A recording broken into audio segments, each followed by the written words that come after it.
కోరుతున్నా. సాగునీటి సంఘాలు పెట్టాం, నేనే పెట్టాను. మొన్నే ఎన్నికలు పెట్టాను. కాలువలు రిపేర్ చేసే బాధ్యత కూడా మీదే. చివరి భూములకు నీళ్లు తీసుకుపోయే బాధ్యత కూడా మీదే. అయితే ఈరోజు ఒక్క విషయంలోనే మీ అందరికీ చెప్తున్నా.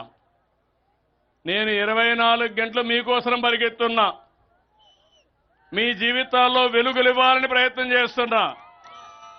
మీ కష్టాన్ని తగ్గించి మీ జీవన ప్రమాణాలు పెంచాలని నిద్ర లేసినప్పటి నుంచి ఎండలో కూడా మీరు చూస్తే నేను లెక్క పెట్టుకోవడంలా. ఎండ మనోళ్ళు చూసి భయపడాలి, అది సంకల్పం. ఎండను చూసి మనం భయపడితే చేయగలిగింది ఏమీ ఉండదు.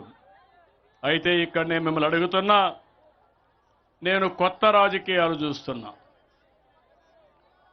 48 సంవత్సరాల సుదీర్ఘ రాజకీయ జీవితం నాది.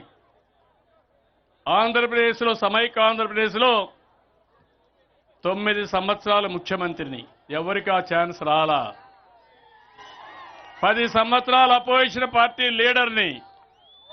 నేను చేసిన పని బ్రహ్మాండమైన ఫలితాలు వచ్చి ఇప్పుడు హైదరాబాద్ చూస్తే దేశానికే తలమానికంగా తయారయ్యింది. Highest per capital income Hyderabad వల్ల తెలంగాణకు వచ్చింది. కానీ ఎప్పుడూ ఇలాంటి వ్యక్తులు నేను ఎప్పుడూ చూడలేదు. నాకు ఒక పట్టుదల ఉంది.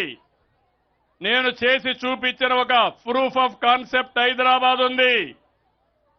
ఇంకొక పక్క హైదరాబాద్ కంటే మిన్నగా ఆంధ్రప్రదేశ్ని డెవలప్ చేసి 2047కి భారతదేశంలో నెంబర్ 1 రాష్ట్రానికి చిరునామాగా ఆంధ్రప్రదేశ్ని తయారు చేయాలి. సిద్ధమా మీరు? నమ్మకమా? నాతో కలిసి నడుస్తారా?